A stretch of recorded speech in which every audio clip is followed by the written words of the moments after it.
Yo, yo, yo, what's up, family? What's going on, everybody? Welcome to the Tariq Elite Show right here live on Ustream. It is Sunday night, ladies and gentlemen. It is that time. We're going to spit that hot fire tonight. Glad to have everybody tuning in. We're on time tonight. It's 7:03, so we're on time tonight. What's going on, everybody? What's happening, everybody in the room? Yes, indeed. For those who are looking at the playback of the show, you can watch this show on Ustream or you can watch it at TariqLive.com. It's TariqLive.com. I know there's a lot of lines in the screen. It is what it is. So how's everybody doing tonight? What's up, Hot Double Diva? I see Hot Double Diva in the house. Marvelous in the house. Air Johnson, Omari, Cook, Daryl, RN, M, Sirius Iceberg, Mozzie, a lot of folks in the house. What's up, Hot Double Diva? I just made you a mod, Hot Double Diva, off the deck. I got the V-neck on, yes indeed. This is from the Tariq Elite clothing line, by the way. Check this out. Cooperate. That's what you show to the ladies when you step to the ladies. Just show them this shirt. They'll know what to do. You dig? You feel me? That's going to be on sale soon at TariqElite.com. And for those who don't know, you can go to TariqElite.com and get all the latest fashion gear from the Tariq Elite line. What's up, Jerome? Jerome King. Well, that is a black name for you. That is a black name for you, Jerome King. That sounds like a nigga who used to sing background for the Temptations. God damn, that's a black-ass name, Jerome King. Ladies and gentlemen, the Temptations featuring Jerome King. Now I like opening doors. Treat her like a lady. Man. So how are the ladies doing? The topic is all over the place. You know, we improvise on this show. The topics vary. Who had a seizure? I heard somebody did have a seizure. Who else had a seizure? Another hip-hop artist had a seizure. Who had a seizure now? These niggas are having seizures because they popping these damn mollies. These niggas are trying these designer drugs and they don't know what the after effects of these drugs and the side effects of these drugs are. Who had a seizure? The cologne is doing great.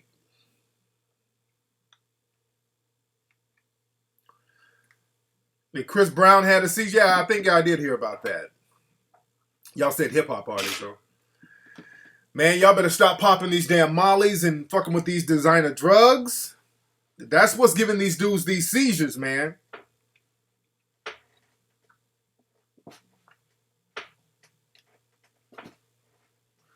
No, Chris Brown, Rick Ross, yeah.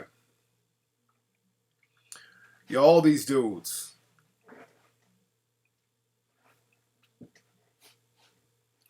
You say Tiger's next. I hope he's not next. I hope Tiger's not next.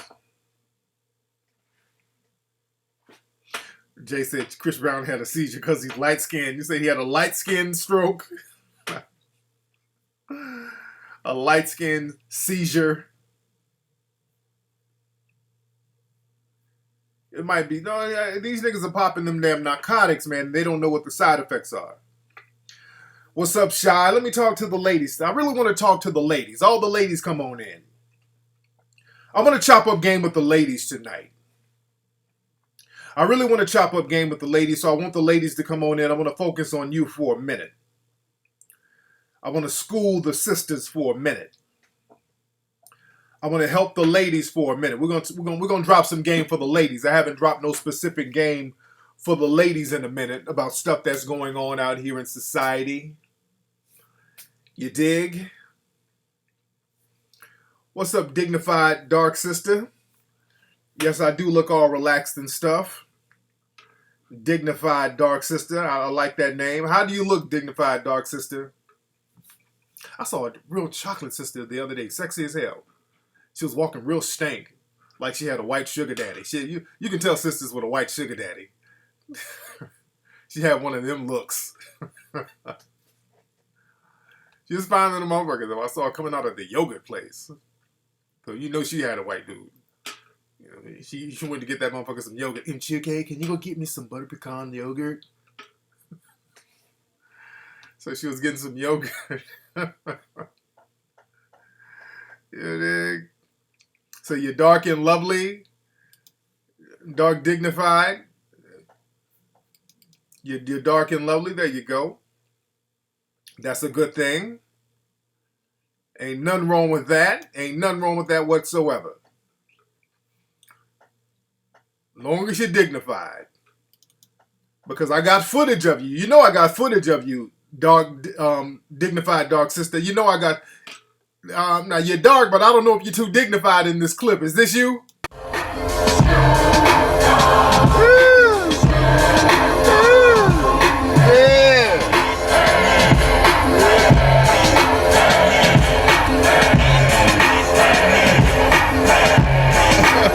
One piece of hair down here just feel like this. Partner, Big Snoopy.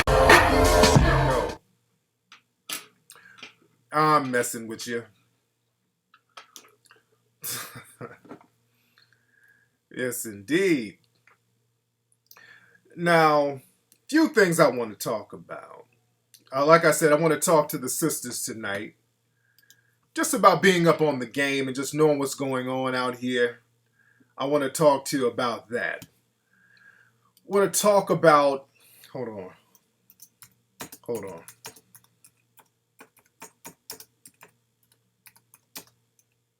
Hold on one second. Let me tweet.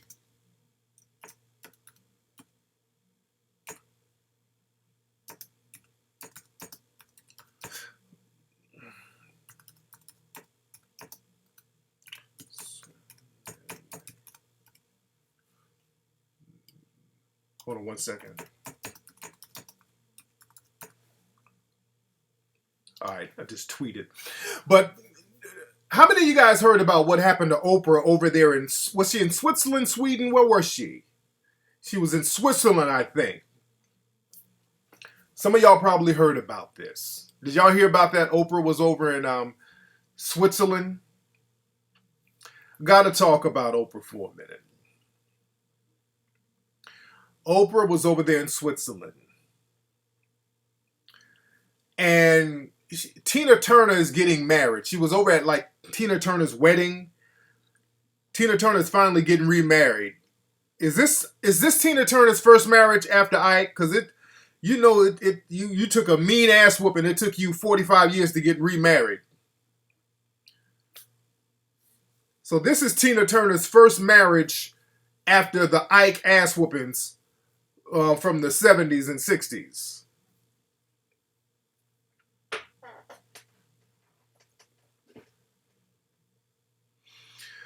But Tina Turner's getting married. How old is Tina Turner, by the way? I know I'm digressing, but how old is Tina Turner right now?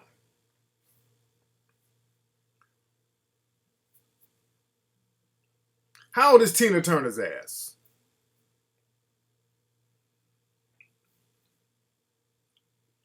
But Tina Turner's getting married at 103 years old. However old she is, Tina Turner is pretty long in the tooth. She's 78.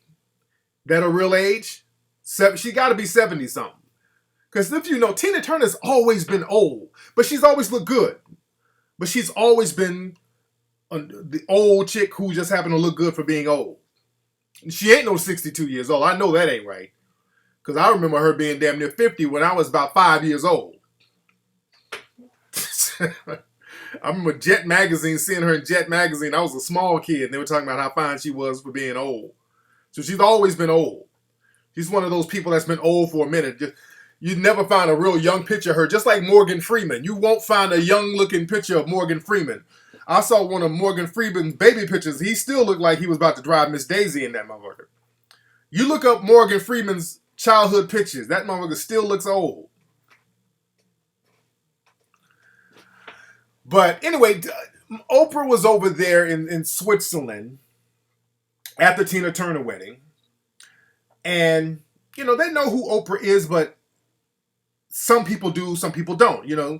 We know who she is. We can recognize Oprah a mile away over here. But certain countries, if you go there, and if Oprah's not all done up and she's looking real, plain Jane, you're just going to think she's a regular tourist or just a regular black person. All right? Because Oprah had an incident at the Hermes store in Europe before. I think it was in Europe or New York. One of those stores wouldn't let her in because they didn't recognize her. They're like, okay, who's this black broad trying to break in this motherfucker? You dig?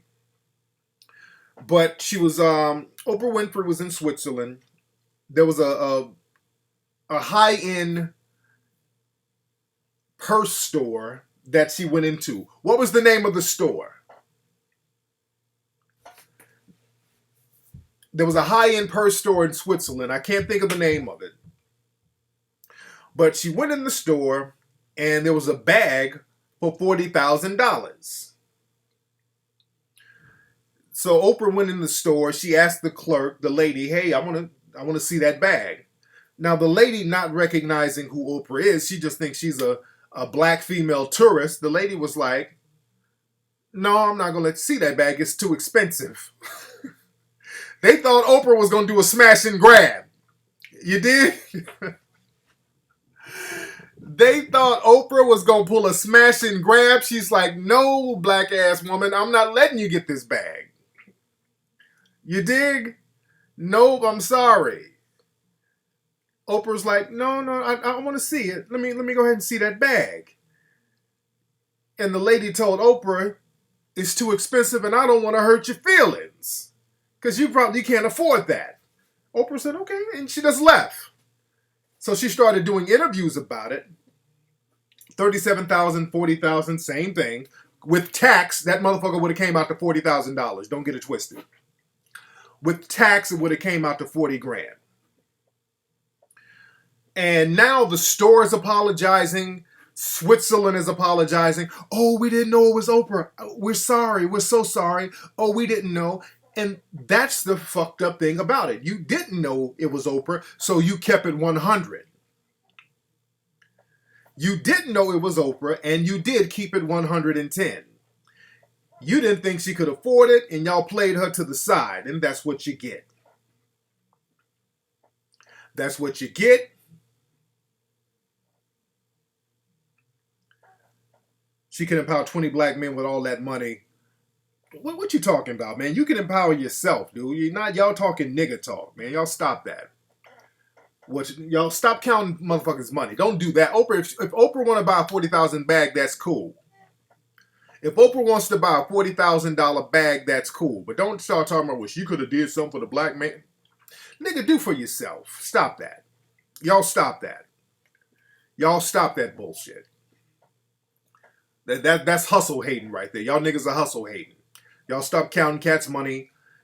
Because the thing is, black folks stop counting other people's money because black folks could easily pull their money together and get shit done, but the majority of black folks choose not to do that. So don't criticize any other celebrity about what they do with their money. Don't criticize Spike. Don't criticize nobody about what they do with their money. If they want to trick it off, they can trick it off because you're tricking your money off too. You understand? Because all of us could get together and put our money and pool it just like other people and get shit popping. But black folks have been trained to do the exact opposite. All right? So the whole community, not just the celebrities, they are at fault.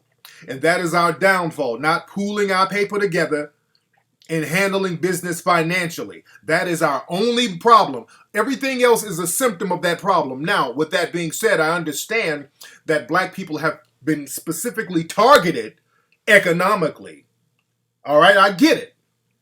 I get that. But now that we know what has been done, we got to take it upon ourselves to get that shit popping and stop the cycle of ass backwards business handling. You dig? Forrest Whitaker was wrongly accused for shoplifting on the Upper West Side. Yeah.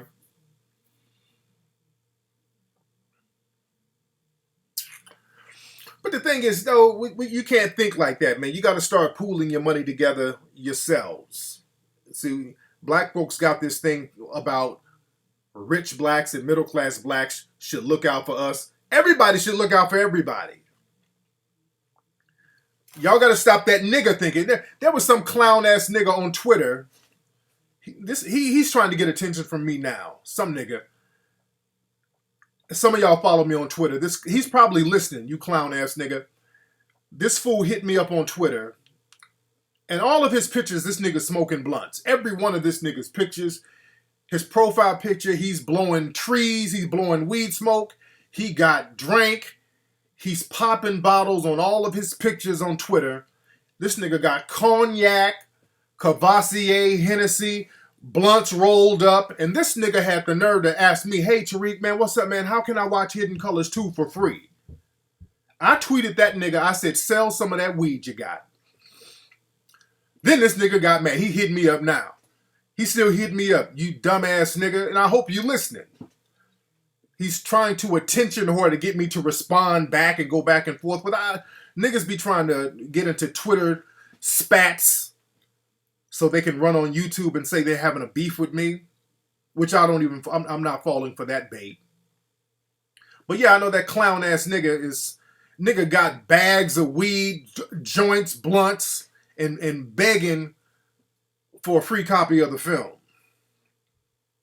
So that type of nigga thinking is so detrimental to the community. It has to stop and it has to be called out. See, black folks have to have a policing mechanism within our community. That's another problem we have.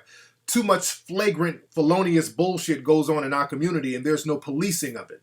There's no group of black people to say, hey man, if you do that, these are the ramifications. See, we don't have any kind of retribution or ramification type of mechanism in the community to punish or reward people for being detrimental to the community.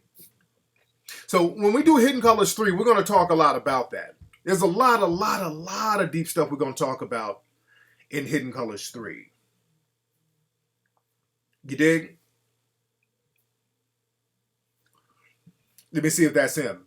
This clown ass. Oh, I can't see it. I can't see it on here. Yeah. We need a drop squad like in that movie. There should be a drop squad. Shout out to Tommy Sotomayor. Yeah, Tommy hit me up, emailed me. He's out here in LA. I was supposed to hit the brother up. I've been so busy. What's up, King Steves? The shirt gets to your house in a couple of days. How do you spot people trying to take advantage of you in business or relationships? You can spot them by people trying to guilt trip you. The fastest way to tell if somebody's trying to get over is when they're trying to guilt trip you. Like a lot of cats hit me up and they'll be like, because I talk about group economics and a lot of dudes will throw together like a bullshit website. They'll throw together some bullshit and be like, hey, man, support my shit, man. Group economics, man. Come on, man. You're supposed to be about group economics, man. You're supposed to be down. And it don't work like that, dude. Just because you done threw together some bullshit that you don't even invest in yourself, nobody else is going to invest in it for you. You got to really get out here and prove yourself. You understand? You got to get out here and prove yourself and see if you're worthy of other people getting down with your flow. What's up, RNM? I don't know, man. We haven't even started with Hidden Colors 3. We're in the planning stages right now.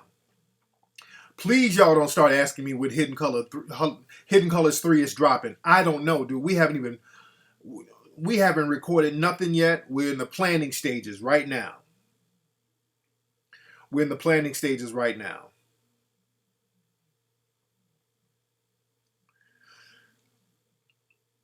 Yeah, that nigga. No, what's up, King Ford Davis? The dude was kind of. No, he was just thinking niggerish. He was thinking niggerish.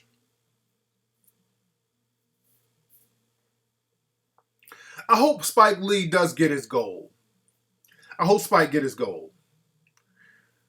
What's up, So say, what are some clues in telling if a girl is conservative or a square hoe? Well, you know she's a hoe based on her actions. You know, based on the people she's interacting with, the dudes who are calling her. If there's a lot of dudes calling her and she's interacting with dudes and going out, that's how you can tell if there's any kind of hoe activity going on. Yeah, I know Breaking Bad is on tonight. No, what's up, Q man? Niggas want shit they need for free. Let's be very clear. Niggas want stuff that they need for free. Let me say that one more time because Q man said niggas be want stuff for free. Niggas want shit they need for free. You understand? Cats have no problem paying for utter bullshit. Black folks love paying top dollar for bullshit.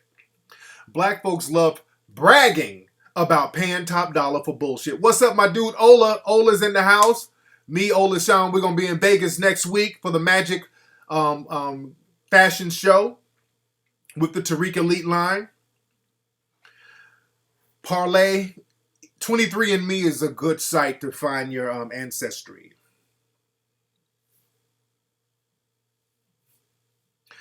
Yeah, I heard about Nas raising money for the homeless guy. That's cool in the gang.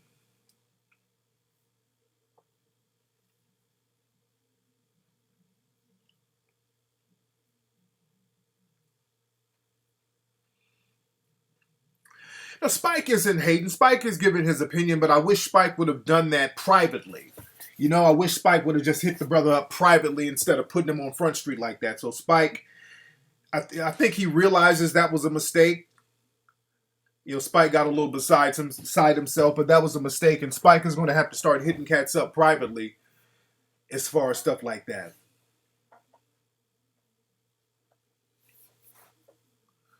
You bought like 8 shirts. It's been 4 days. Well, the thing is with 8 shirts, we probably sent it through like FedEx or UPS, so it'll be there, bro. Yeah, it'll be there. If you ordered it 4 days ago, I mean, like FedEx and a lot of those places don't run on the weekend, so you got to give it a couple of days, bro. It'll get there. Man, do you notice the new thing to do in the media? Right-wing guys accusing black people of being racist over every little thing? Absolutely. That is the new thing. We're going to talk about that in Hidden Colors 3. That is the new thing. Yeah, man, with Hidden Colors 3, we should get like $1 million fucking dollars.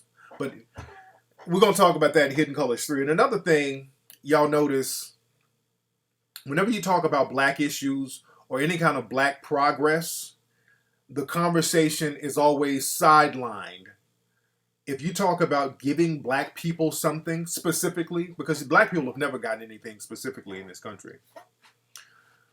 But whenever you talk about doing something for black people specifically, or any kind of black unity, or any kind of black progression, or any kind of black cohesiveness, the conversation always gets sidelined by some outsider trying to bring in another topic like,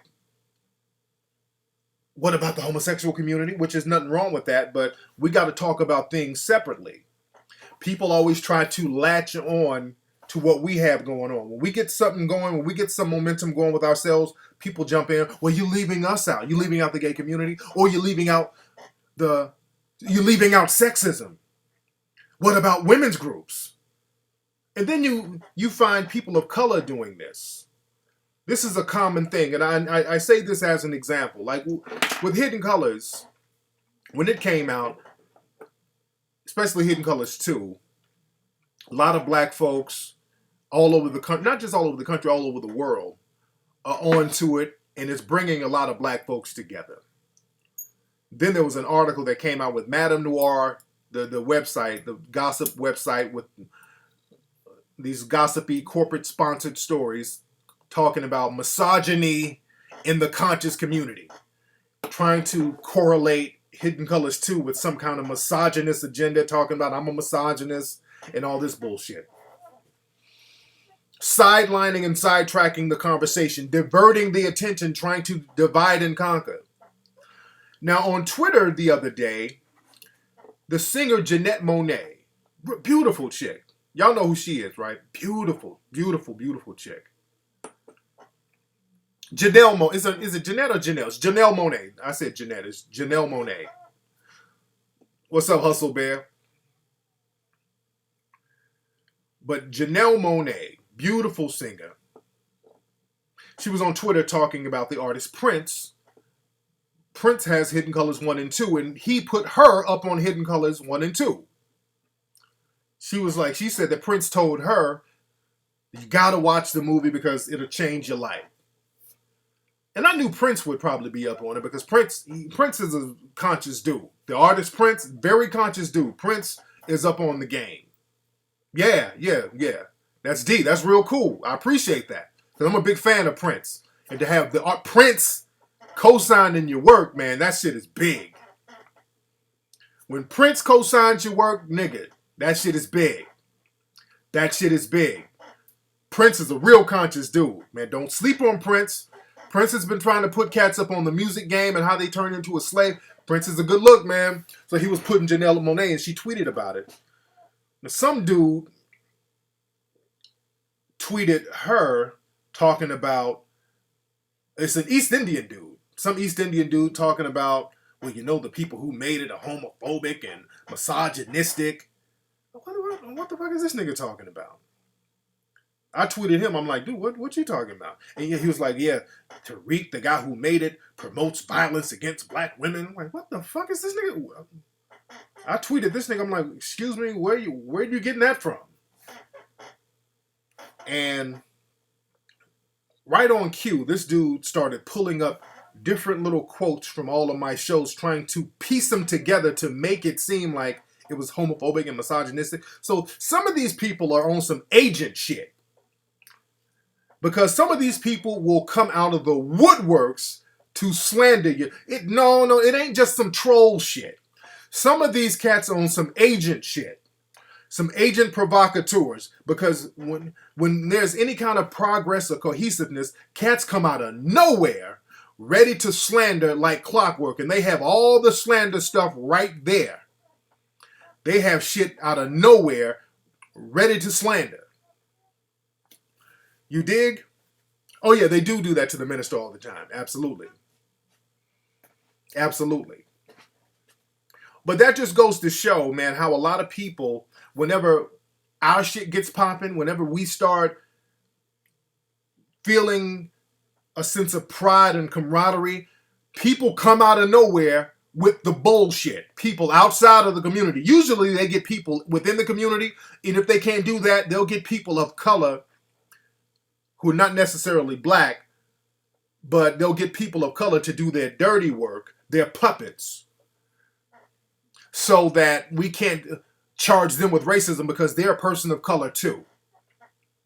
Just like, you know how Fox News gets people like Dinesh D'Souza. Y'all look him up. I think that's his name. Dinesh D'Souza, East Indian dude who's an East Indian white supremacist. He writes all of these negative books about black folks, spewing and regurgitating a whole bunch of right-wing rhetoric about black people. Michelle Malkin, she's a Filipino white supremacist who's a Filipino chick who spews all of this right-wing rhetoric about black people. Ocean, an agent, is a person who's a puppet, a person who is an agent provocateur. People higher up will get certain people to do dirty work for them.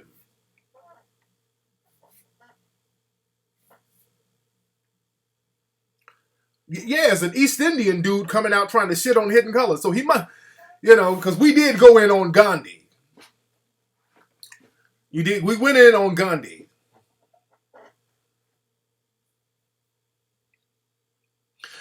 And that's a very common thing. In any kind of progressive movement, they get agent and agent provocateurs to get in between different groups and to sabotage and slander. That's a very common tactic.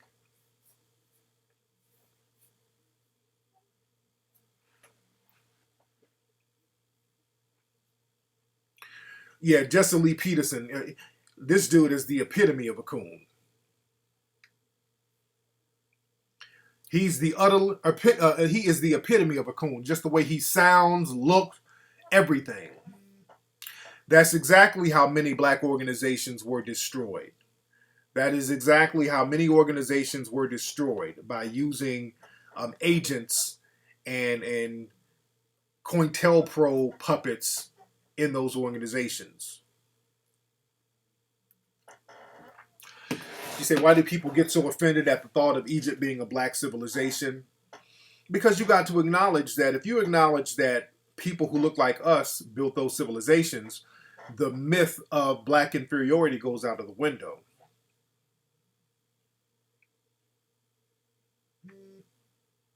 Gandhi was a racist bastard. Go watch Hidden Colors 2. Go watch Hidden Colors 2. We break Gandhi shit all the way down. Gandhi was extremely racist. Yeah, Gandhi was extremely racist.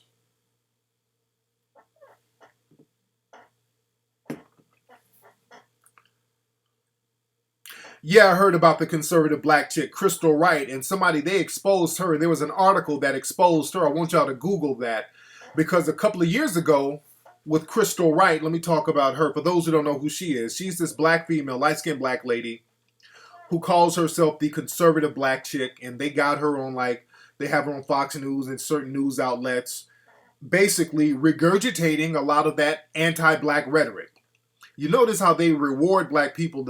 If you talk greasy about other black people, you get rewarded. And Crystal Wright, they always put her on the Dr. Drew show against Shahrazad Ali. And she literally says the same thing over and over. Black people commit crime. Black people should... And she's a black woman. This is a black woman saying this. Black people need to stop doing this. Black people are their own worst enemy. And they put them on TV specifically to say that. A couple of years ago, Crystal, found out that she was a Democrat. And she voted for Obama. And she was a staunch Democrat. But what happened is, and I said this on my show, a lot of black folks like that see that there's no immediate benefit for being a Democrat or supporting other people, other black folks. There's no immediate reward for that. You understand? So they see that if I want to get immediate personal gain, I can just go over here to the Republican side, talk shit about black folks, and I can get a show, I can get a book deal. And a lot of black folks are going for that. And that's exactly what she did. That's why I don't take her seriously. You know, she's just hustling. She's hustling.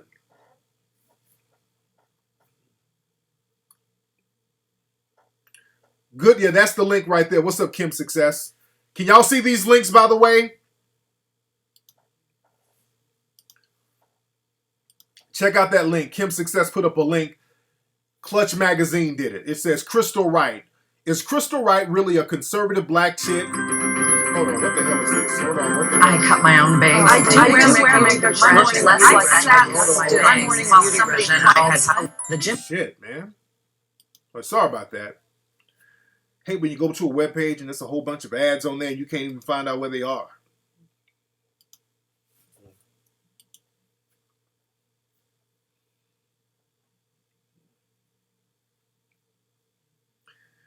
You think I don't know that, J-Rock? Republican, Democrat is the same thing. But the thing is, it's the same thing, but the Republicans are the bad cops and the Democrats are the good cops. It's good cop, bad cop. You dig? It is the same thing.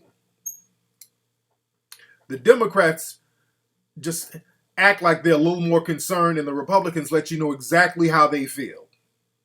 You dig? I don't know, Coco, though, because I like having the rights to Hidden Colors because we can control it ourselves. You know, nobody controls that, which is the whole purpose of doing the film series. Independently.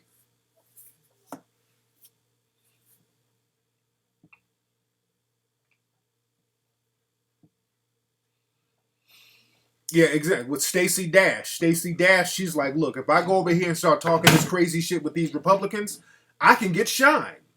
What's up, Tyrant?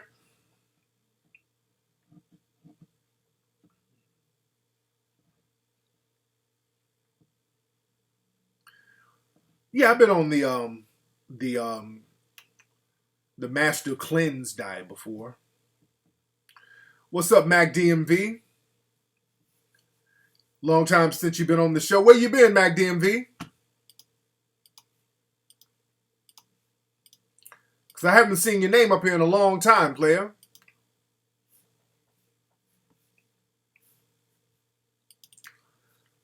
So how do I raise the funds for Hidden Colors 1 and 2? Well, we got some of it on Kickstarter, and I just financed the rest myself. I put the rest of the funds in there myself.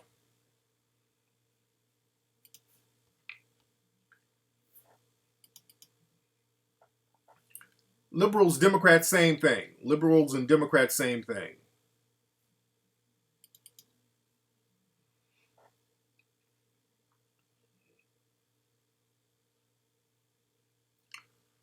Yes, indeed.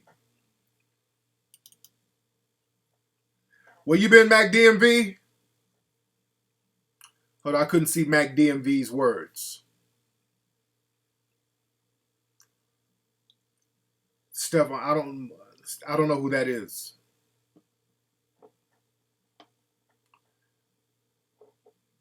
Where's Smiley? Smiley in here? Somebody said Smiley. Smiley up in here?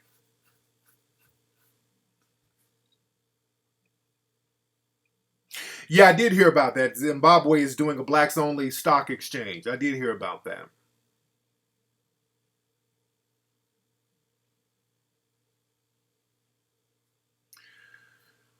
What's up, Kay Prattis? You're on the diet till October. You're juicing with fruits and vegetables. When did you start it, Kay Prattis?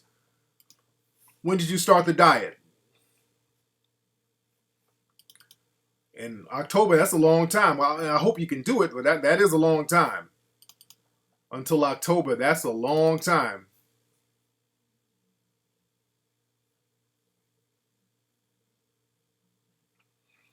And how much do you weigh now, player? What did Shamar Moore do, Firebrand? I think the stock exchange thing in Zimbabwe is a good idea. To do something for their people. Because whenever they bring in other people, they get exploited, and other people are bringing in workers and putting in plants for their own workers. They're not letting a lot of the Africans get in on those corporations that they have out there, taking some of those resources. So like when China gets out there, they'll build a facility and then bring in their own workers from China to work the facility and take all the resources out, and people in that country don't get any of the finances from that. So they should do that because this is already being done against them. See, the thing is, when when black folks anywhere around the world start talking about doing group economics, doing business just with other black folks, we get criticized as if we're doing something fucked up. Like it's some kind of reverse discrimination. See, people run that game on us, and we got to stop letting people run that game on us. Who's 600 pounds? Who's 670 pounds?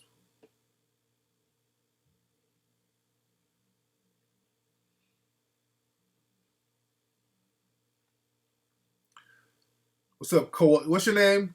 Kalawole? A Georgia student faces years in prison over a Twitter joke, over a threat. I knew he was black. When you said that, I said, this motherfucker must be black. He was going to shoot. Oh, okay, he said he was going to shoot up the school. And that's right there. Let me tell you something. That right there is why a lot of our kids fail in school, because it's obvious that the guy was making a joke. But what happens in school, just like society, they do extras to the black students. Just like in middle school, in grade school, the minute a kid speaks out in class or does something wrong or whatever, they immediately funnel him into a special ed class.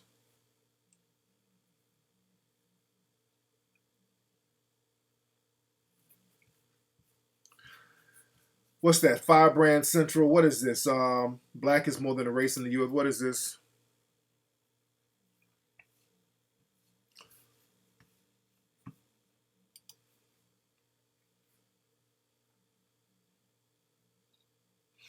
Yeah, it's that thing about criminalizing black youths. Everything a black youth does, they try to make him a criminal.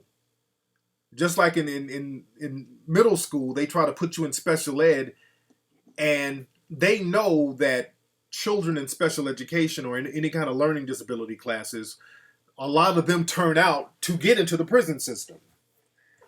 So they criminalize a lot of stuff that black kids do. Just like with Trayvon. Y'all know with Trayvon, they kept trying to make him this thug criminal. Talking about he had burglary tools in his locker. Talking about he got suspended. They kept talking about him getting suspended. Y'all know that? As if he got suspended for some kind of crime. You see what I'm saying? Which he only got suspended because he kept going. He came to school late. That's why Trayvon Martin was getting suspended. And they keep leaving out that Trayvon was actually an honor student. Trayvon had a high grade point average. They leave that out. That's why they don't never interview none of his friends. They will not interview none of his other classmates. The only people they'll put out there is Rachel Gentile. But none of his other classmates, you never hear from them. Because they'll tell the truth about him.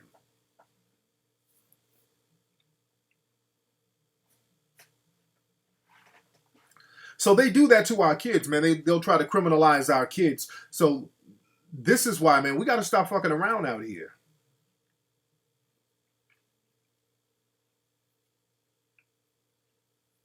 No, they cannot humanize Trayvon. Exactly. They got to keep pushing this thug, gangster, criminal image that he wasn't.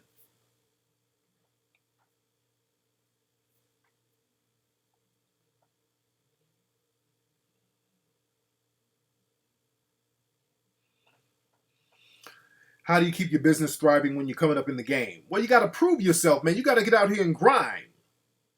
Koala, you got to get out here and hustle.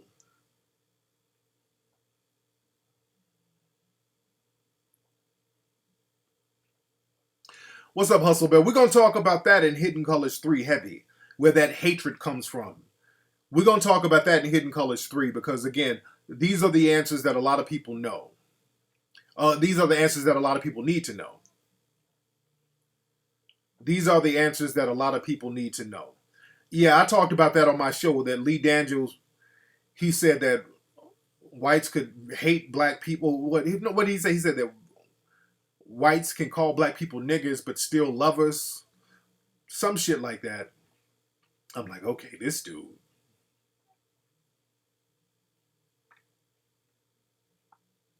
Yeah, I heard about that. The judge being sentenced to 28 years for unjustly sending black kids to jail. He was sending black kids to prison for money, which a lot of these judges do.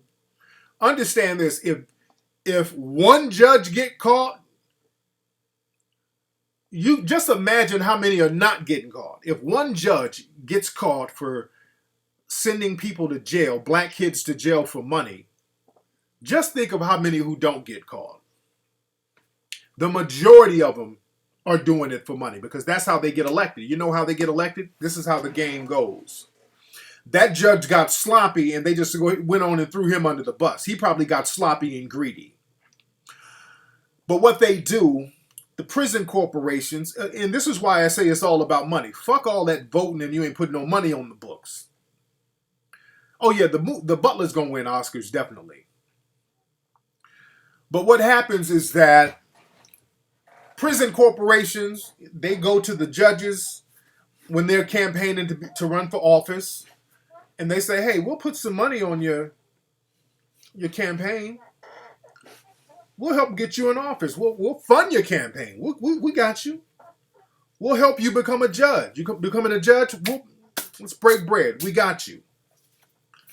So when that judge gets in office, they're like, hey, don't forget about us over here at Prison Inc.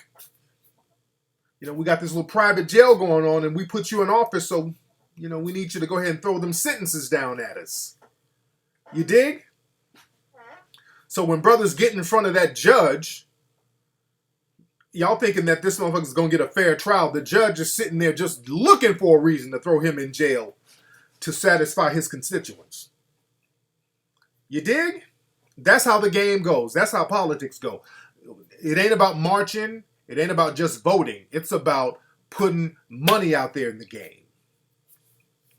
That's the thing that black folks keep trying to avoid. At the end of the day, we're going to have to put our money together. That means, black folks, you got to stop doing nigga shit, which is spending on tricking, strip clubs, rims, flat screen TVs, all those nigga gadgets that you really don't need that much.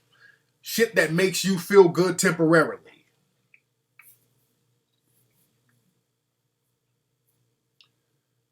You dig?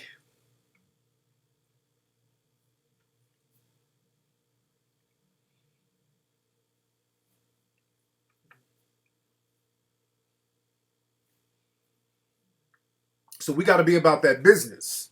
We got to be about the group economic game, man. That's why we're heavy on that, man. The group economic thing. This is why fucked up shit keeps happening to black folks, and nothing is done about it. Nothing is done about it because there is no incentive. This is why black folks don't have any kind of protection. What's up, Mac DMV? I'm motivated, man, because we need to know certain things.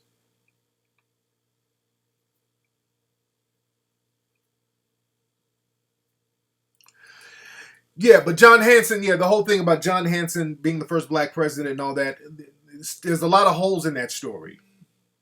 But we are going to get deep about George Washington, though, in Hidden Colors 3. There are some things we're going to talk about as far as George Washington and the Moors. We're going to talk about that.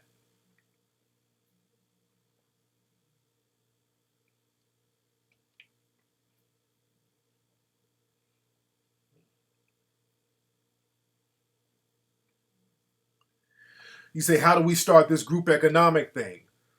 Well, you start by, number one, looking for black businesses and specifically financing black businesses. Legitimate black businesses. And that's the thing. I was talking to some brothers about this earlier. That don't mean some nigga just throw up a website where you don't put no thought into it and say, hey, everybody, give me some money. That's not group economics. That's nigga just trying to get some charity. If you see people who got some real serious black businesses going on, go out of your way to do business with them. Look out for them. Just like down in Florida, the Cubans ran a lot of shit. I think they still do in Florida. We're my Florida people, especially in Miami. Down in certain parts of Miami, a lot of the Cubans ran a lot of businesses. And for a long time, like different Middle Eastern groups tried to go in, like Iranians tried to go into some of these Cuban communities and set up business. The Cubans was like, fuck that. We can't let you up in here. We can't let you up in here. It was just that simple. And the Cuban community was like, no, we're not going to buy from you. We're just not going to buy from you. You can set your shit up if the law will let you do it, but we're not buying shit. You dig? Just like if you let's say you set up a black business in an Asian neighborhood, do you think they're going to buy stuff from your business? Let's just be realistic here. If you're a black person, you go set up a black business. Say, look, I'm going to set up an ice cream shop. I'm going to set up an ice cream shop in Little China, Little Korea. Do you think they're going to go in there and buy your ice cream? The minute they see your face, they're like, uh-oh, sorry, wrong store. That's just how the game rolls. Good or bad, right or wrong, they're just not fucking with you like that. They're like, we're going to go to our own people. Instinctively, we're going to go to our own people. But they can come into our neighborhood, set up shop, shit on us, and we'll still buy from them. You dig what I'm saying? And that's the problem. We don't have a policing mechanism in our community because the thing is, with black folks, and I've said this before, black people have become so used to mistreatment, we just go along to get along. Black people are going to have to stop allowing themselves to be mistreated. Black people are going to have to stop allowing themselves to be shit on by other groups. Now, we'll check each other. We'll check each other all day long. But when other groups start shitting on us, black folks get scared and just kind of drop our heads and just go along with it.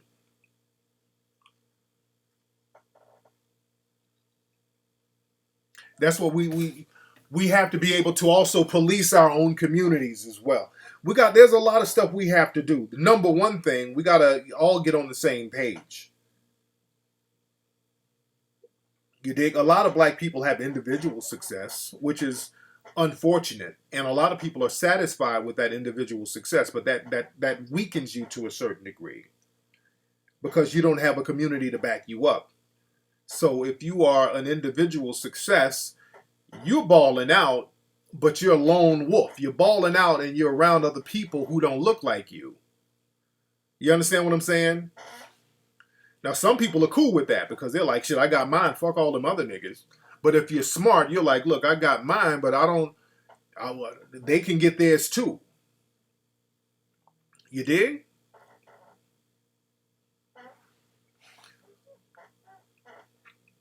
Because the thing is, if you're an individual and you balling out and you're in the dominant society, when the dominant society feels like they should turn on you, then you ass out. It's not about all Cubans are not balling. They're not balling, but the thing is, they're a self-sustained unit. They're not dependent on other groups. You understand what I'm saying? Just like all Koreans aren't balling, but the thing is, they're not dependent on other groups, and they have a level of protection.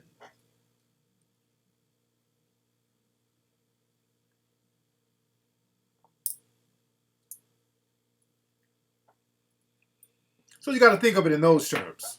Let me turn my fan on for a minute. It's kind of hot in here.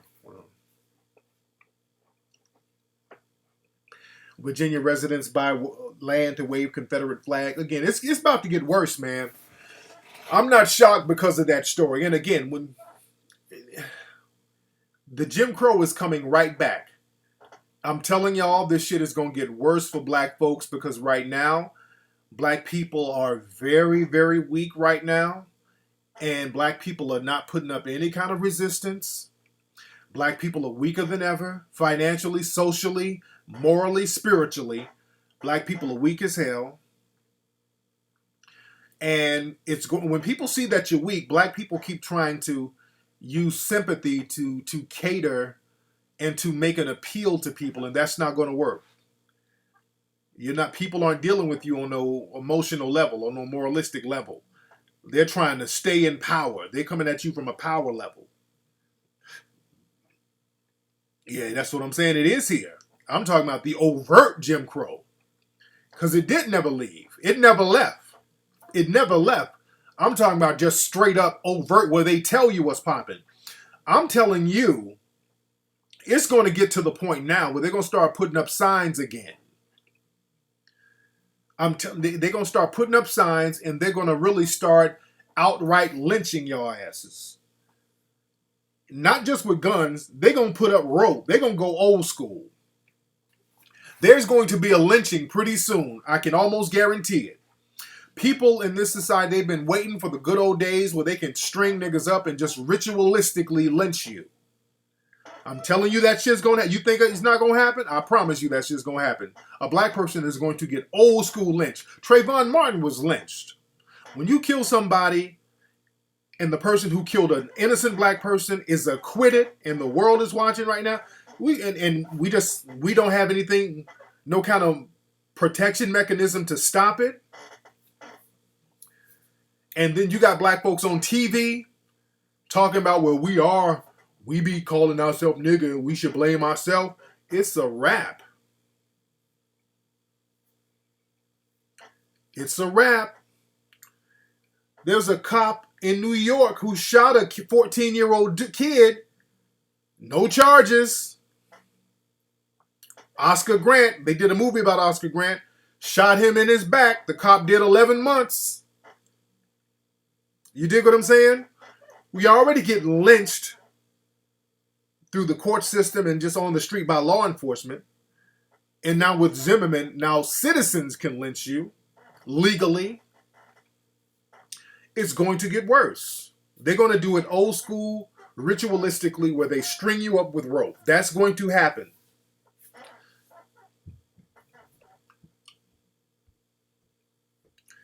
And the reason why it's going to happen, because this Zimmerman thing was a test to see what they can get away with. They saw there was no real ramification for the Trayvon Martin Zimmerman thing. There was marches, there were protests, but now everybody's back on that dumb shit. Niggas on TV cooning it up. People on TV co-signing Zimmerman. These black folks. It's going to get worse.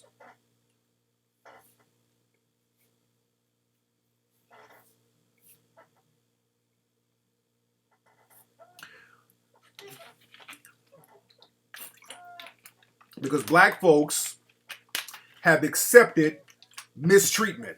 And that is your problem. When black folks say, look, we refuse to be mistreated, then we're going to get it popping. The thing is, we save all our hate and anger for each other. Gabby Sidibe. Gabby Sidibe was recently in Harper's Bazaar magazine. Now, Harper's Bazaar magazine is a fashion magazine, high-end fashion, and they did some kind of diversity issue. And they had all these attractive white women in there. They had a couple of attractive sisters in there. And then they decided to throw in a photo shoot with Gabby Sidibe. Now, why would they put Gabby Sidibe in Harper's Bazaar magazine in 2013? Let's just keep it 100. And I've talked about this a million times with Gabby Sidibe. Now people are starting to wake up to it. People are starting to wake up to it to a certain degree. I've been saying for years, Gabby Sidibe, they're putting her in magazines and fashion magazines as a sick, cruel inside joke amongst whites. It's very racist. It's very mean-spirited. It's very cruel. They're not doing that to praise black women. I've been saying that for how many years? Y'all been hearing me say that? How many years have y'all heard me say that? I've been criticized by these Negro bedwench feminist groups for saying this. And the thing is, man, Harper Bazaar, I got to call you out. The people at Harper's Bazaar, what you did was real fucked up and slick. You know it was slick. It's very racist. You're not funny. You're not witty. Other people in the community, you might be able to play on their ignorance, but people like me, I see what you motherfuckers are doing, and it ain't cool. Now, when people start targeting your sponsors and getting at them like that, then you'll feel the ramifications. But what you're doing, and I'm calling the magazine out, because we can call out Gabby Sidibe, because again, there's not a hell of a lot of work for an overweight black actress in Hollywood. You know, there's so many mammy roles you can put her in. And she's just doing what she has to do to get a buck. All right? I'm not saying good, bad, right, or wrong. But whatever she does, that doesn't excuse you. That doesn't make your actions irreprehensible. Harper's Bazaar magazine for putting that woman on in that magazine, making fun of her to a certain degree. You understand what I'm saying? They're making fun of that sister. It's a diss. There's no reason to put her in a magazine. Precious was, 5 years ago. She's not like some hot actress right now. If you wanted to show diversity and put plus-size women or black women in magazines, there's some plus-size black female models that's actually very attractive. You got some plus-size sisters that are very shapely who can walk the runway and who will shut shit down, who will get it really turned up. And there are thousands of them that you could have put on that magazine. But the thing is, with them, there's this cruel inside joke that they use Gabby Sidibe for. They wheel her out and they make fun of her. I saw what they did at the Jimmy Kimmel wedding. I did see that. You know what, Jimmy Kimmel, at his wedding, the TV host Jimmy Kimmel, he got married. And what they did, they said that Jimmy Kimmel's wife set it up, but I think all of them set it up. All these white people at the wedding, when it was time for the wife to come down the aisle, Gabby Sidibe came down the aisle in a wedding dress. It's a big, huge wedding dress, and she came down there and everybody was laughing. And the joke was, look who Jimmy is about to marry. That was the joke. Like, we all know that Jimmy wouldn't marry a big, hideous black woman. And the fact that Gabby went along with that, you know, I would say shame on her, but it's like, what else is she going to do? It's very fucked up. It's very fucked up. She's kind of like the laughing stock of Hollywood, and she doesn't care. If that's what she has to do to make a buck, unfortunately, I know it's very difficult to make money in Hollywood, and just being the butt of people's jokes, you know, I'll take it. That's her mentality. I don't give a fuck what her mentality is. I don't care. I don't care if she's going along with it. You people who are trying to make this woman the butt of your jokes, you're fucked up for doing that. It's mean-spirited. It's real ragged. Again, it's the Sarah Bartman thing where they would parade black women around Europe naked, making fun of them, making fun of their anatomy, making fun of their body parts. And, I don't even think she doesn't get it. I think she just doesn't care. But this is for Harper's Bazaar magazine. This is the actual picture that they used of Gabby Sidibe. Look at this.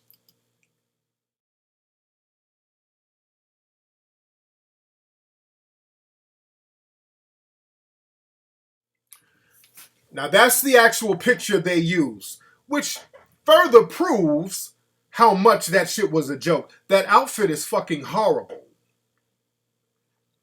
That outfit is horrible.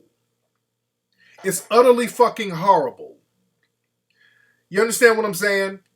She has on like a t-shirt that don't even fit right, some faded tights, some ugly ass shoes, a big unshapely leather coat, and a rug on her head. It's just something they threw together. There's nothing fashionable about that. You know what I'm saying? And they know that. This is what I'm saying. Harper's Bazaar doesn't get a pass, dude. They should be called out. And this is what I'm saying. Black folks, you'll spew venom at each other, but when other people do some blatant shit like that, nobody's saying nothing. Let me show you the picture again. Just look at this shit.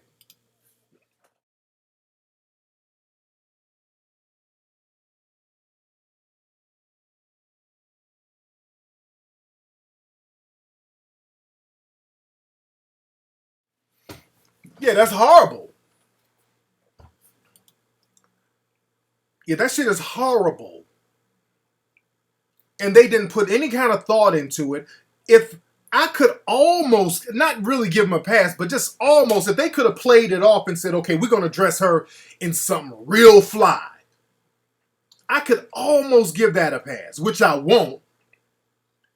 I could almost give it a pass, but I won't give it a pass.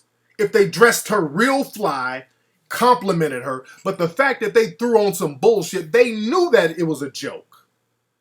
And the joke was on her. It ain't even funny. Then they told her to do a sassy nigga pose. She's all...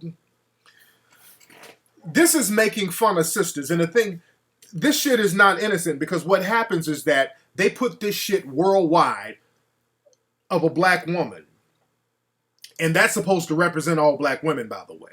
They'll put a couple of cute sisters up there, then they'll put her in the mix, showing you what we really think about the black female.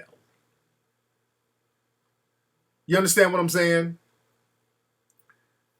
And they try to make us the butt of the joke. And we got to start calling them out. And the reason why they do stuff like this is because they know that black people are goddamn scared to call other people out for making an ass out of them. Black people are very scared of that. And I'm not cool with it. I will call them out. Fuck Harper's Bazaar for doing some shit like that. I'll say it publicly. Fuck Harper's Bazaar for doing that. Because I've heard other bloggers say stuff like, oh, man, I don't know why Harper's Bazaar did that. That's not a good look. And, oh, I don't know why they did it.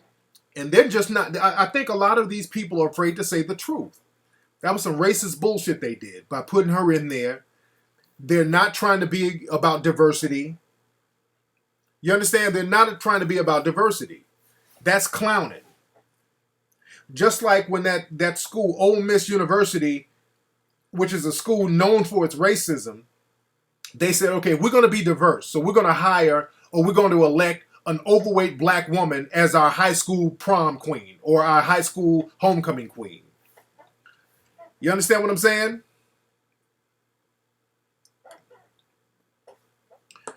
And we don't get it. Everybody's in on the joke but us. And that sister down there at Ole Miss University, she went walking down there waving at everybody with the prom, with the homecoming dress on, not knowing that she was the butt of a joke. So we got to get off that bullshit, man. People can do stuff to us because we're acting scared and we're not calling people out.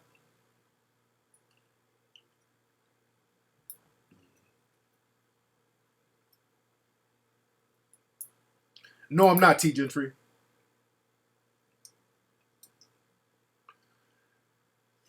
Y'all spit some of the... Yeah. Corey Holcomb and Zoe Williams, those are my people, man. Good dudes.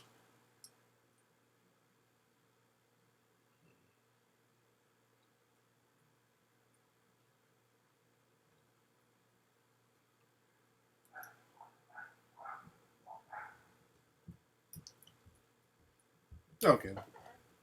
I see you, Mr. Ass Clap.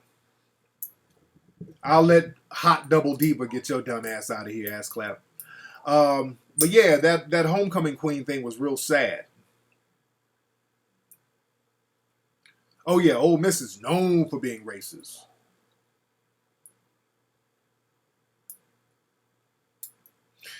What's up, Coco, though? You say, what should Gabby Sidibe do career-wise? Stay in the house? I wouldn't do no inferior roles just for the sake of doing them. I just wouldn't do it. I just wouldn't do it.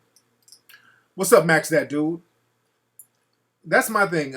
Whatever I do, I will not be the butt of the joke. Just understand that. I always say that. You can do certain things as long as you are not the butt of the joke.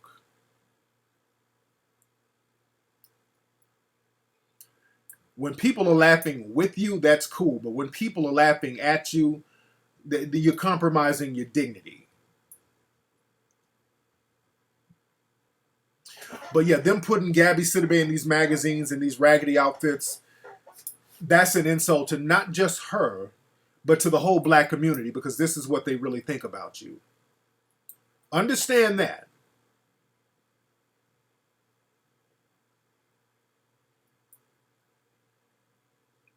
Oh yeah, the other ladies look glamorous. They don't have no white woman who's overweight with no thrown together outfit. They don't have that.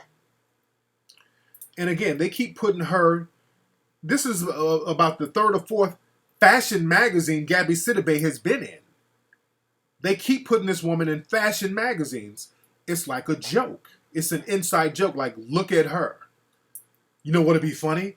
Let's put her on the cover of a magazine. I didn't see Denzel's new movie. Brandon.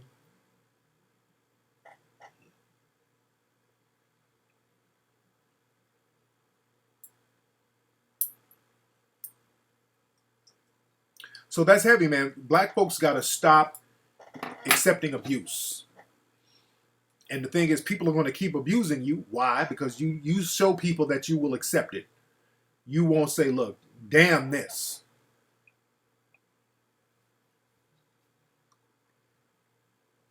And that's the thing.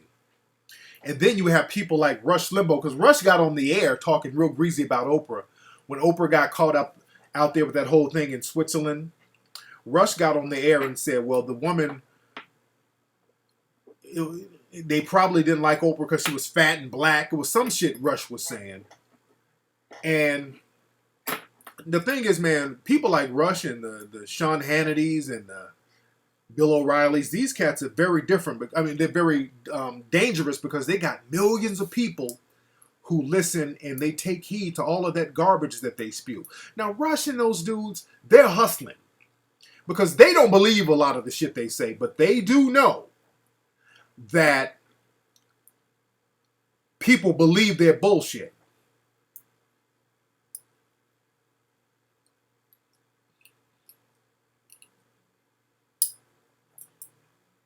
Yeah, Gabby Sidibe was definitely hired for her look. That's why I'm like, why is she nominated for an Oscar? Because basically, the role was for a morbidly obese black female with low self-esteem. So she wasn't acting. She barely talked in the movie. She just grunted and moaned in the movie, so that wasn't acting. She was walking around being obese. That's not even being mean, but the movie was basically her walking around being obese. So that's not acting. If you put like Angela Bassett in a fat suit, I'm like, ooh, this motherfucker's a genius. If you put somebody in a fat suit and they acted like that, but hell, I thought when I saw the previews for Precious, I thought that shit was a documentary.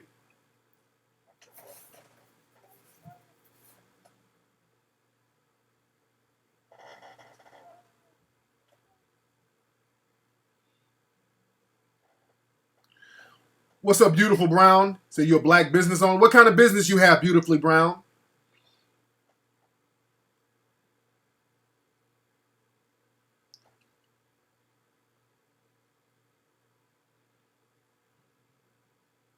Angela Bassett is hot. I was looking at one of her movies the other day. That's just as bad. And see, women like Angela Bassett, who's a great, phenomenal actress, man. You know, this sister's, her roles are like far in between because Angela Bassett has dignity. Like Angela Bassett, you know, they wanted Angela Bassett to do Monsters Ball.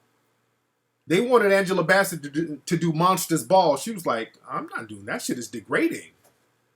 I'm cool. You understand? Angela Bassett was like, you know, I'll wait. I'll just wait for the next role. I don't want to do that.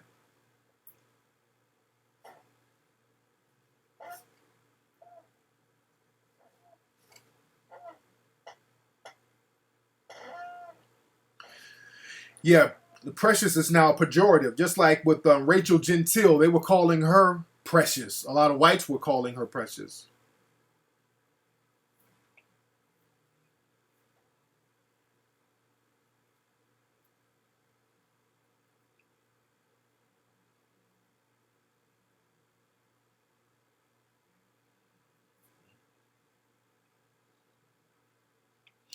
Man, Angela Bassett, I don't know who got an Oscar in 93 when What's Love Got to Do With It came out in 93. Who got an Oscar that year for Best Actress?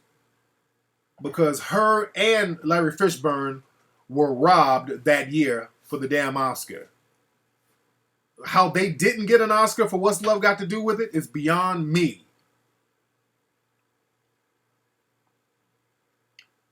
That shit is beyond me. Angela Bassett should have gotten an Oscar for playing Tina Turner. She killed that shit. Denzel was definitely robbed for Malcolm X as well.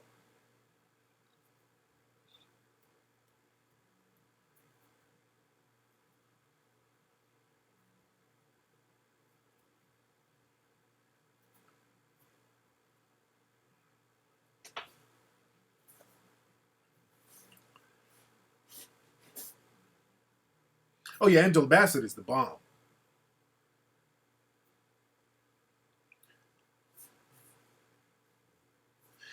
Yeah, Teresa Randall was fine. The last I heard of her, Teresa Randall was dating Father MC. Y'all remember that nigga?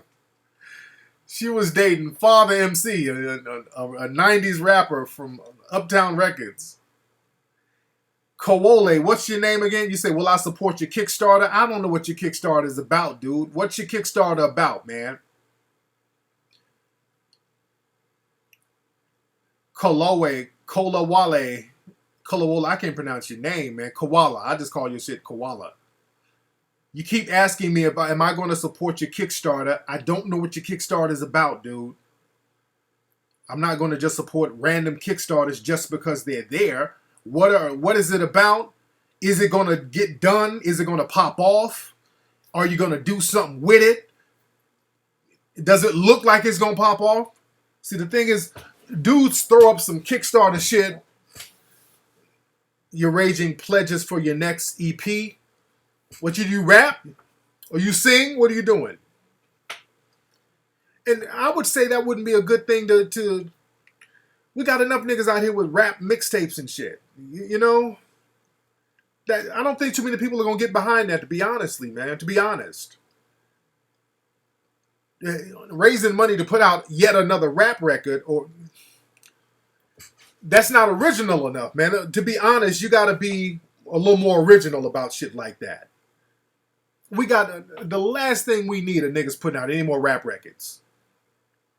We need to be more original. We got to come up with more ideas. So that's what I'm saying. Cats want you to support stuff, and you're doing the same thing that 2 million other niggas are doing. That's why you got to be more unique, bro. I'm not trying to shit on your dream, because you might be a good rapper. I don't know. I haven't heard your rhymes. But the thing is, cats trying to get money for rap albums and stuff like that, that's been done. The Kickstarter, man, what makes Kickstarter pop off is people putting up shit that has not been done yet. They put up unique items that hasn't been done yet, or unique films that has not been done yet. What's your album going to be about? Like, if you had an EP, it'd be a good idea to put out an EP if you rapping about some real different shit. What you rapping about on your EP? But don't be cliche, though. What's your EP about?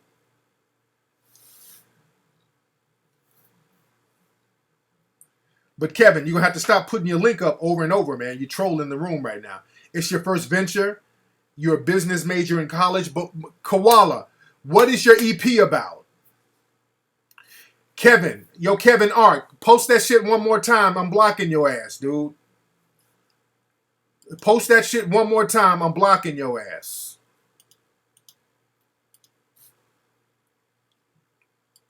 Niggas coming in here just throwing up links and repeating the same shit over and over. Come on, dude. Respect the conversation.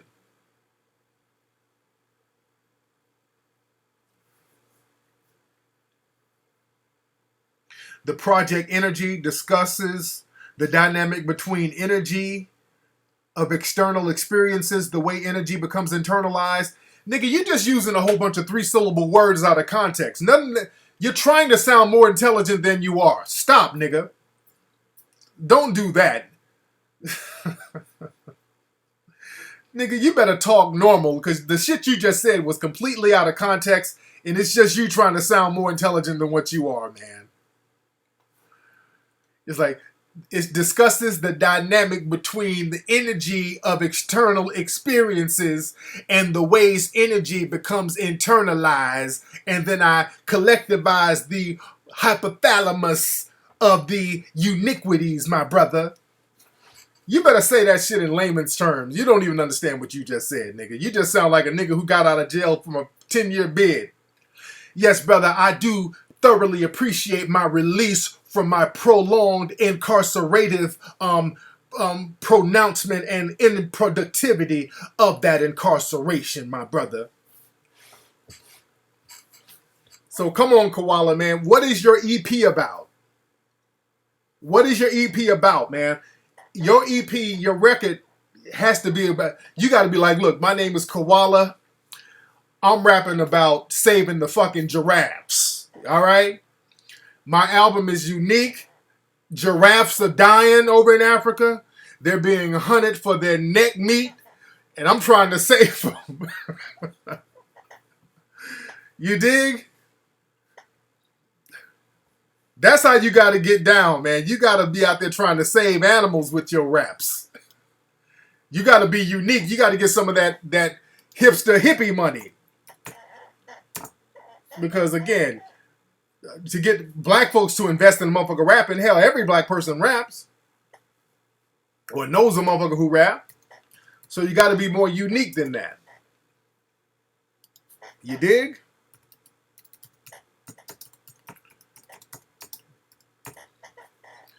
Man, you got to be way more unique than that, player.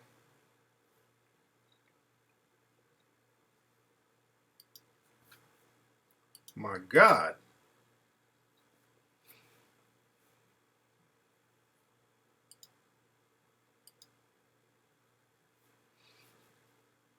But I want to see what your EP is about, player.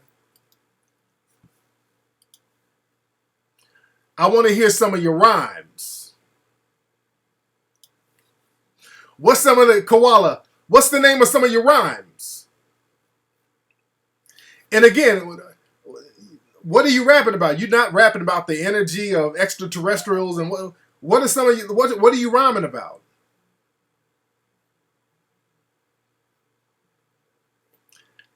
You rapping about improductivity?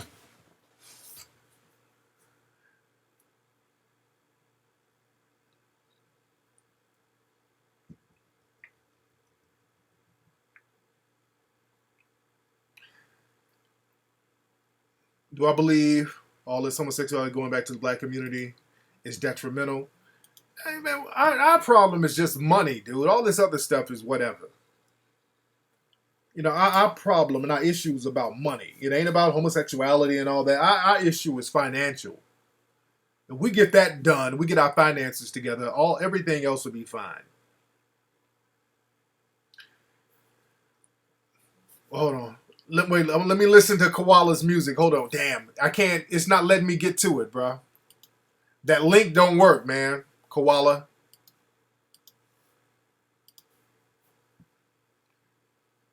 Yeah, Koala, that link don't work.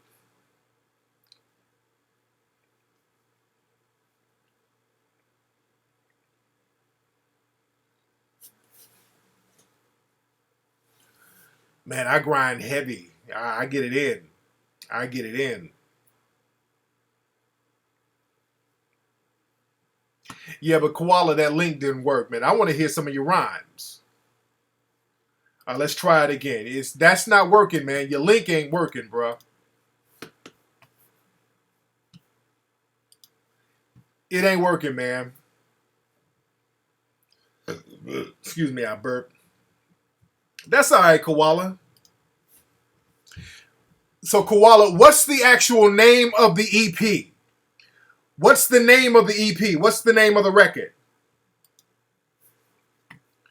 Yeah, it's not letting me show the dude shit. It keeps saying fail to open page. So, Koala, what's the name of your joint, man?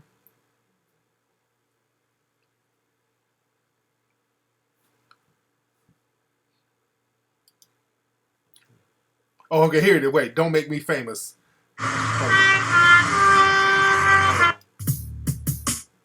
Just so you know, I wrote this piece when I was broke as hell. My money's numbers lower than the models on the scale. We either dead or in jail, ain't the only options. My niggas working on degrees up in junior college. You not a nigga, but my nigga, just ride with me. They got a special eye on us, just like an optician. They know they fed us with these drugs, money, pride, and women. Acquired taste we try to shake since we was some infants. A grown man. All right. Now, the brother ain't bad. All right, I'm going to get some calls in a minute. That was Koala right there. Now, the brother is not bad, but it's not really that unique. And the video is, the quality of the video is all over the place. Wait, the Project Energies discusses the dynamic between the energy of external experiences and the way energy becomes. See, that's another thing, too. I'm looking at your Kickstarter page. Bruh. Hold on, let me play another one of your raps. Hold on. Yeah. They found me under the sea with $3.60. So why would it make any sense for me to not make any sense? The curly head, black lip kid, they're working magic dick, be on some shit. I take a stand and make you sick. Okay, now that's better than the other one. That's actually better than the other one. Not bad. Not bad at all. But the thing is, and it wasn't like the first one was kind of so-so, but that wasn't really bad. The thing is there's just no uniqueness to it, and you got to give people a reason to really want to invest in it. You understand what I'm saying? Because what's going to make it stand out? You talking about the energy of external properties. It just sounds like a nigga who smoked a blunt and he's trying to be deep. Your shit, you gotta make it make sense, nigga. Like I said, where are you from, Koala? Are you African? Because you look African. In the video, you look like you were African. Are you from Nigeria? Are you people from Ghana? Where you from, brother? Where you from, Koala? Where's your people from? No, the second one was good. No, the second one was good.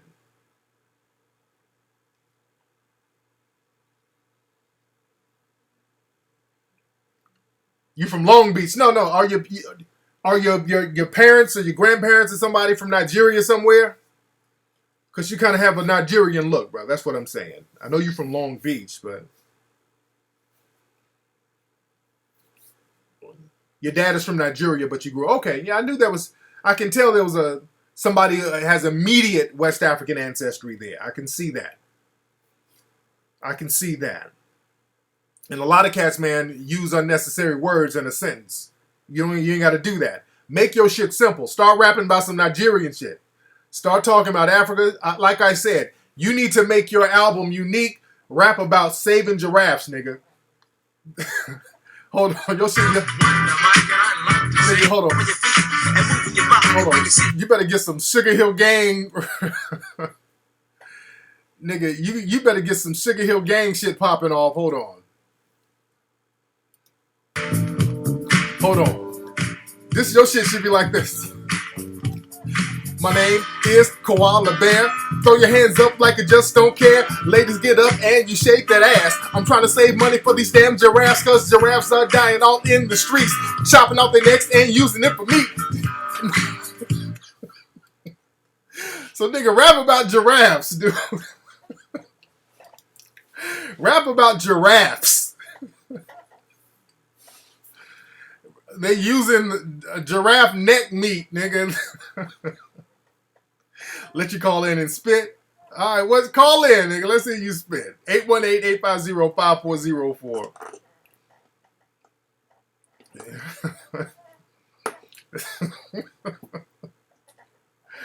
My God. Yes, indeed. Man, I want to see you shine, brother. I want to see you shine, but you got to be unique with it, man. Your shit has to be unique. And I got your first video right here. This is your first music video. Who stole the meat from the cooking pot? Mommy, I didn't steal the meat from the cooking pot. Daddy, I didn't steal the meat from the cooking pot. You saw me close to the kitchen side. Remember, Sammy was by my side.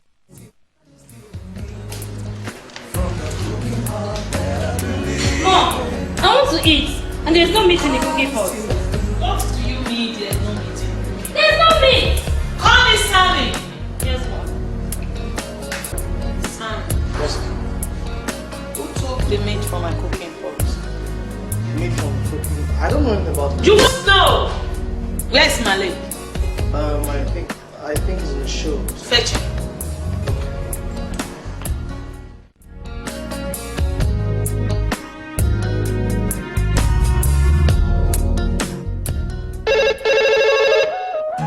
Hello? Hey guy, you need to come home right now.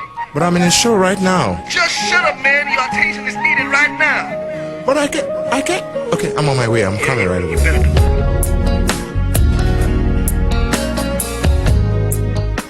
Yeah, that's my jam right there. Who stole the meat from the cooking pot? Let's see who we got. What's up? Who's calling?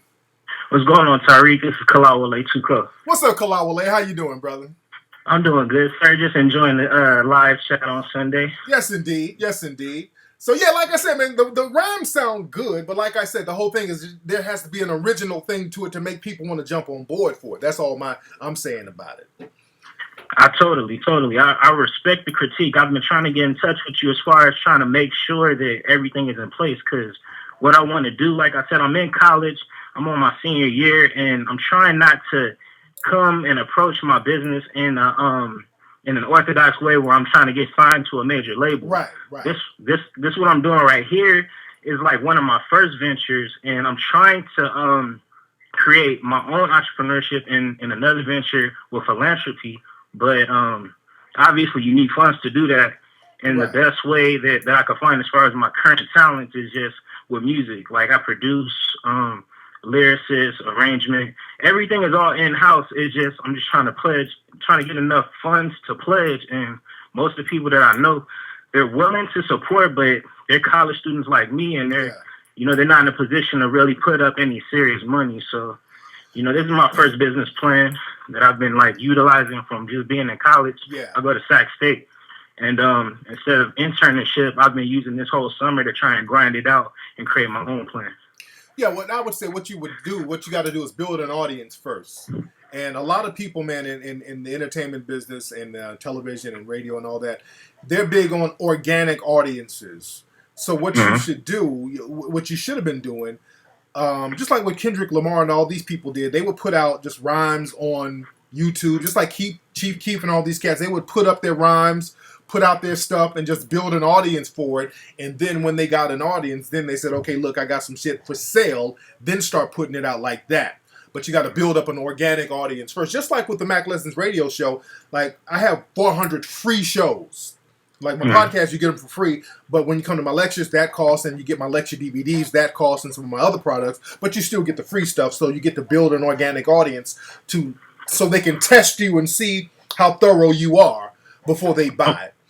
You know, just like the drug game. In the drug game, dude, you look at it from that perspective. Like, look, nigga, I'm gonna let you smoke this, but buy the other shit. Because if you like this free shit I'm giving you, you will love this the real work I got. So you got to look at it from that perspective. You dig?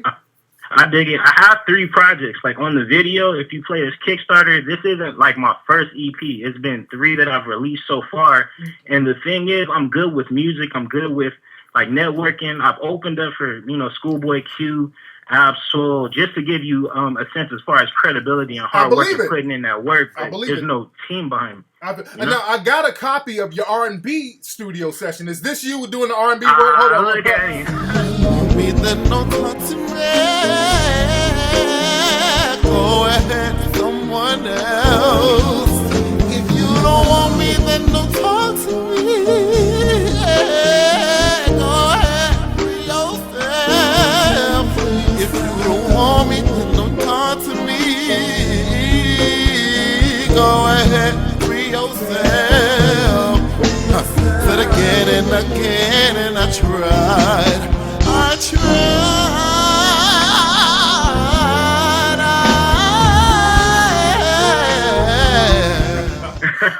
But yeah, I feel you though, man. I feel you. But again, man, you just got to get out there and grind and just build up an organic audience, man. That's the name of the game. Cats got to build that organic audience up, and once they see that you already got you somewhat of an audience, people are going to start getting on board that way, man. That's how you get your grind on right now in these days. You feel me? Yes, sir.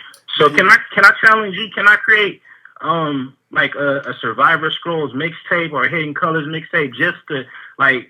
Because like you said, group economics, I'm not about getting handouts. I'm about creating opportunities where we're both, growing. And I've been following the series, and I'm not about that BS. Right. I'll be open as far as production, and I'll even let you critique it. If it's BS, throw it out the garbage. Just creating some kind of incentive to get momentum going, because I've always wanted to, collaborate with you, and I feel like this would be a good lane. Well, we'll chop again, because we'll see, because I don't really need a mixtape right now. But the thing is, I want you to use your energy again right now. Just focus your energy on finding your audience, your niche audience. Find your niche. Focus on finding your niche audience right now, because I already got a niche audience. I got my audience, but you need to find your own niche audience first and find out what songs reach what people. Put some stuff out on YouTube, see what songs get the most hits, and then focus on that style. Because again, you seem like you have different types of styles, and you put out 2 or 3 songs on YouTube, see which gets the best feedback, and say, well, fuck it, I do a whole mixtape with that particular style. Try different outfits, different clothes to see what kind of look you should have. So just test your audience out, man, and just really get out there and feel around and see what's out there and just put it on out and let people see who you are. You got it? I respect it. Yes, sir. Thank you for the call, player. All right, thank you. For sure. There you go. Brother's going to be all right. Yes, indeed. I still say that nigga should rap about giraffes, though. All day. Because I went out the house, I climbed up a tree, I saw a giraffe that was looking at me, and then I got some fruit, put it on his mouth. I got on the back, then I went down south, then I went to the house, and I went to the hut. Went to the club, and I found the slut. I said, come on, slut, let's take a bath. And when we get out, we gotta feed giraffes, and then we got the giraffe back to the zoo. I got that pussy, and I did the do. I'll rap about giraffes, nigga. Rap about giraffes. You dig? But old dude is cool. My man is cool. He's a good guy. Kolawale, I think that's his name. I can't pronounce his brother's name for nothing. Kolawale. Yes, indeed. He's a good dude.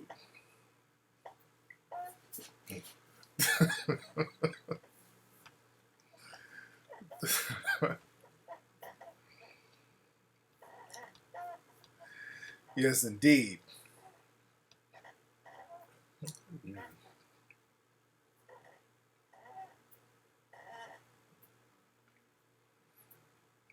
Featuring Kumo D. It's Trag's big dumbass still up in here trying to troll around. Yeah.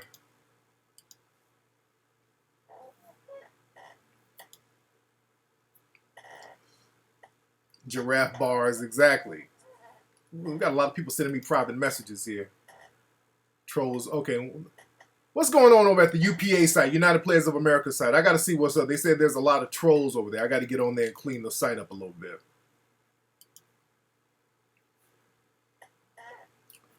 What's up, KP Prattis? You can sing?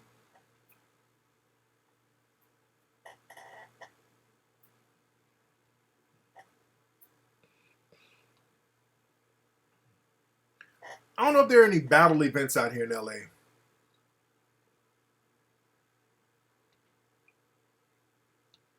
I think I said Trag's gerbil must have died. I know.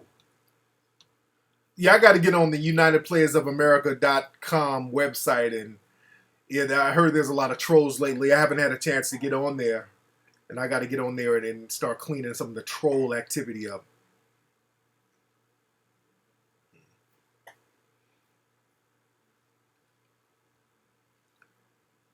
Hilarious. I heard about that, man. Jackie Robinson's statue, they vandalized the statue with racist vandalism.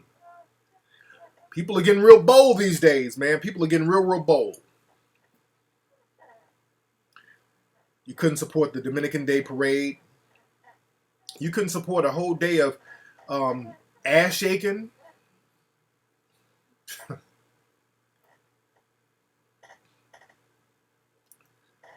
No, Trag never gets tired. Trag is the ultimate loser. That nigga's a complete loser. He ain't got nothing else better to do. But to be on the internet and feed that gerbil of his and get it nice and strong to go up in his damn colon. No, I haven't heard from him, Top Writer. Yeah, the racism is heavy, man. It's getting worse. That shit is getting worse, man. But the thing is, it's getting worse because black folks are being too passive. We got too many black folks copping pleas. And that's making it worse for everybody. Everybody's just sitting around taking the bullshit.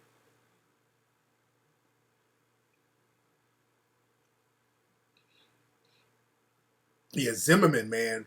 That was definitely the green light. With the whole Zimmerman thing and the way we reacted to it, that's the green light. That let people know it's on. We can get back to the good old days. You dig?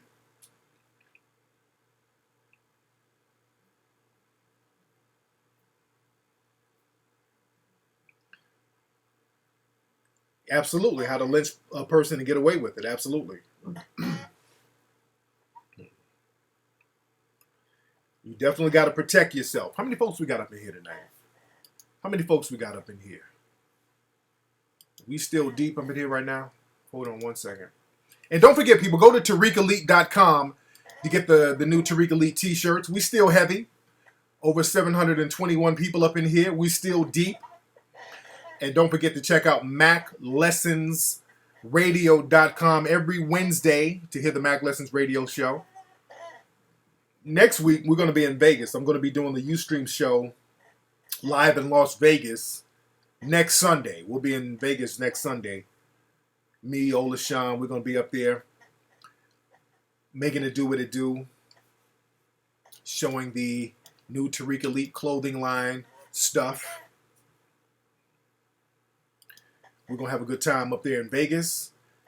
Oh, yeah, and I'm coming to Nashville, Tennessee, September 21st. And I'm coming to, I think I'm going to Buffalo November 1st. I think it's, I'll get all the details for you guys. Yeah, this is from the Tariq Elite line. This is the Cooperate shirt. This is a subliminal message for the ladies. And ladies, too. When you meet a dude, you want that nigga to break bread? Ladies, hey, look, nigga, cooperate. We got the Cooperate line from the Tariq Elite clothing line. You dig? That's what we want you to do, ladies. Cooperate. He's good. Uncut is good.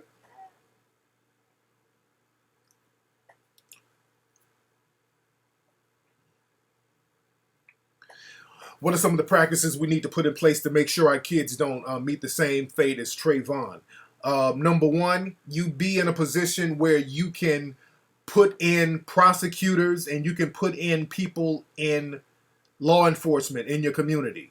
You got to be able to control law enforcement. You got to be able to control the prosecutors and the judges. We don't. You can control them with paper. You understand that? That's number one. That is number one. You got to be able to control people within the community. The thing is, black people's money isn't aggregated, so black people taking their money out of certain things, it has to be done on a grand scale. You dig?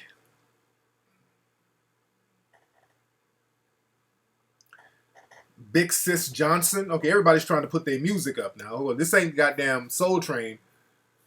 Tracy Big Sis Johnson. All right, let's see what Big Sis Johnson. This is your girl, Big Sis, CEO and producer of Kick Rocks Entertainment, bringing you the hottest, fresh new sounds out of the Midwest, representing South Bend and Kokomo, Indiana. Yeah, and if you didn't catch the name, again. All right, listen. All right, Big Sis, where you at? I'm listening to Big Sis. Okay, Big Sis, where's the rapping or the singing? Hold on.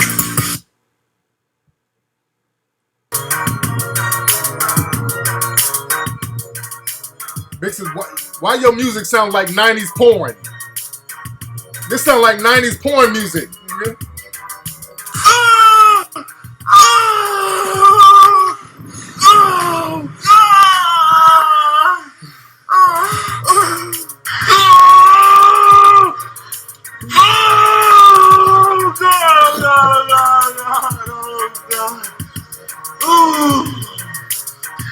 Yes. I swear this shit sound like 90s porn music. So you just do beats? What do you do? I don't hear no raps or nothing.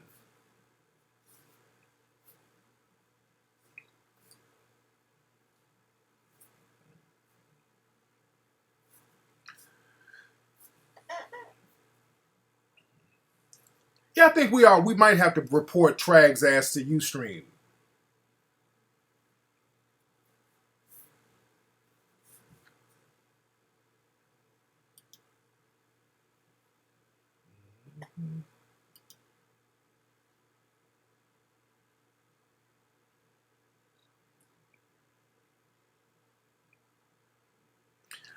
No, but Big Sis, I'm thinking that there are going to be rhymes with it. That's what I'm saying. It was just instrumentals. I thought they were going to be. I thought you were going to be rapping or something. You know. I thought they were going to be raps. It's just instrumentals.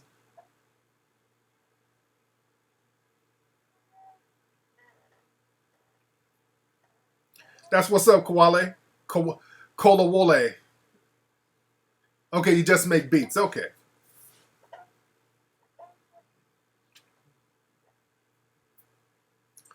What's up, CB40? I don't want the kids to hear that, CB40. What's up, Boston? How do you transfer your confidence to areas in your life? Well, you just have the same confidence in whatever you do good and learn how to do other things well. So learn and know the ins and outs of what you're trying to do. That's where you get your confidence from. You get your confidence from knowledge and being thorough with something. That makes you confident. No, Mr. Assclap is Trag.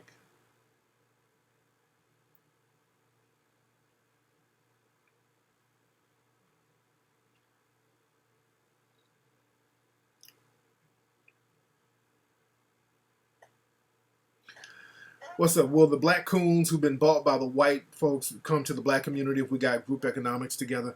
But the thing is, we get the group economics together, we got to understand who they are. And you can tell who they are because whenever you talk about any kind of black unity, they're the main ones trying to thwart it. So don't even rock with them. The coons and the bedwenches, don't even let them in your mix because what they do, their job is to go into the black community and find out what we're doing and go tell other people and try to get them to do it so they can steal business from us.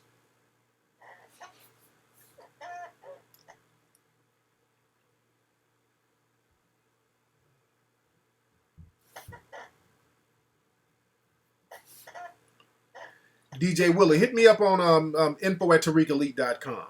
Info@TariqElite.com.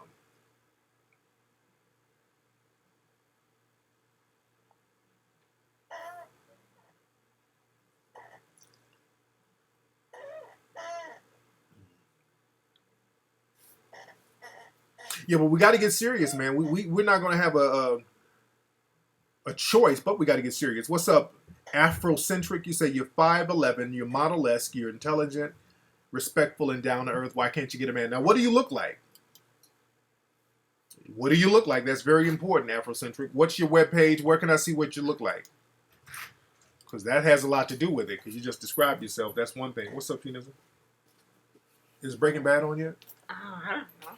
Where you going? I'm not watching it. What's TJ doing? Sleep. Oh. I'm reading some cream. No, okay. Do I have farm? No, I don't have farmland. No, I don't.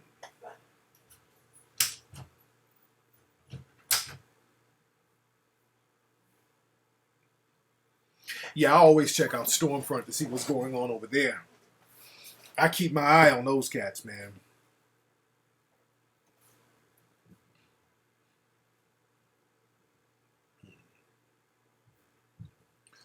Oh, yeah, I'm about to see Breaking Bad in a minute.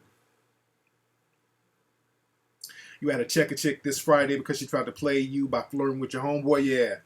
You got to watch out for chicks like that who will try to pit you against your dude. They'll pit you against your homies. So you got to watch out for women like that.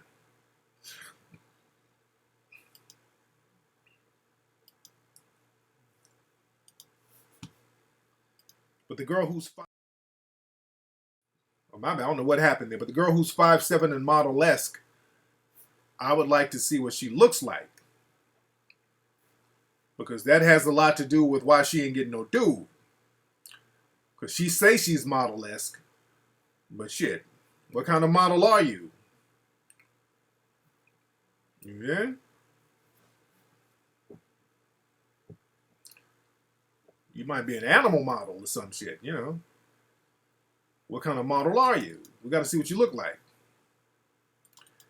You can be a food model or some shit. They put your ass on a cover magazine with some chili cheese fries. So what kind of model are you? We got to see what's popping with you.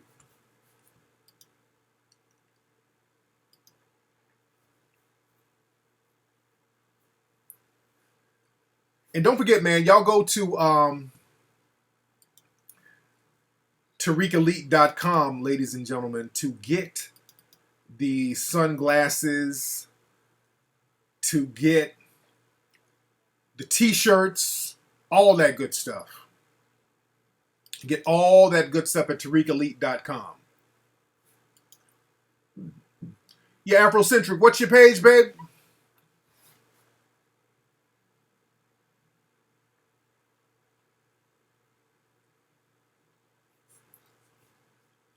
Yeah, I know my show Breaking Bad is about to come on. Anyway, y'all, let me get up out of here because I got to go see my show Breaking Bad. It's coming on. The premiere is coming on tonight. But I'm going to have the music popping for ladies and gentlemen so y'all can chop up game in here among yourselves. Don't forget to go to TariqElite.com, ladies and gentlemen. MacLessonsRadio.com. Follow me on Twitter at Tariq Nasheed. Follow me on Instagram at Tariq Elite. Mahala.